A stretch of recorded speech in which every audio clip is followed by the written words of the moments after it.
காட்டின் உண்மையான ராஜா. ஒரு அடர்ந்த பச்சை காட்டில் பல விலங்குகள் சந்தோஷமாக வாழ்ந்து வந்தன. அந்த காட்டின் ராஜா ஒரு பெரிய சிங்கம். அது வலிமையானதும் தைரியமானதும், ஆனால் கொஞ்சம் அகந்தை இருந்தது. ஒவ்வொரு நாளும் அது கர்ஜித்து, நான் தான் இந்த காட்டின் சக்தி வாய்ந்த ராஜா, எல்லோரும் என்னை கேட்க வேண்டும் என்று சொல்வது வழக்கம். மான், முயல், குரங்கு, மயில் எல்லோரும் அதைக் கண்டு பயந்து வாழ்ந்தனர். ஒரு நாள் காட்டில் பெரிய பிரச்சனை ஏற்பட்டது. வெயில் கடுமையாக இருந்தது. ஆறு வற்றிப்போக ஆரம்பித்தது. தண்ணீர் இல்லாமல் விலங்குகள் துன்பப்பட்டனர். அனைவரும் சிங்கத்திடம் ஓடினர்.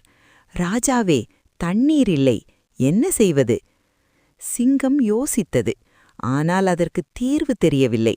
அது வலிமையானதுதான், ஆனால் புத்திசாலித்தனமாக யோசிக்க பழக்கமில்லை. அப்போது ஒரு சிறிய யானை முன்வந்தது. ராஜாவே, நான் ஒரு விஷயம் நினைவில் வைத்திருக்கிறேன். காட்டின் வடக்கு பக்கம் ஒரு பழைய குளம் இருக்கிறது. அது மரங்களால் மறைந்திருக்கிறது. நாம் அங்கு சென்றால் தண்ணீர் கிடைக்கும். சிங்கம் முதலில் நம்பவில்லை. சிறிய யானை சொல்வதை நான் எப்படி நம்புவது?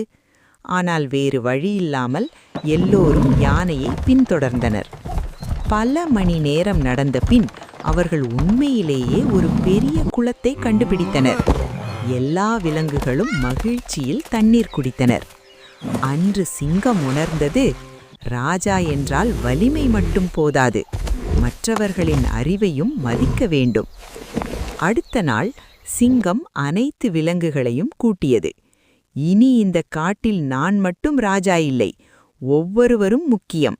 யானையின் அறிவு, குரங்கின் சுறுசுறுப்பு, மானின் வேகம், ஒவ்வொருவரும் இந்த காட்டின் பலம்.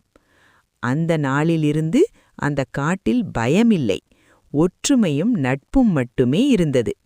சிங்கம் இனி கர்ஜிக்கவில்லை, அது கேட்க கற்றுக்கொண்டது.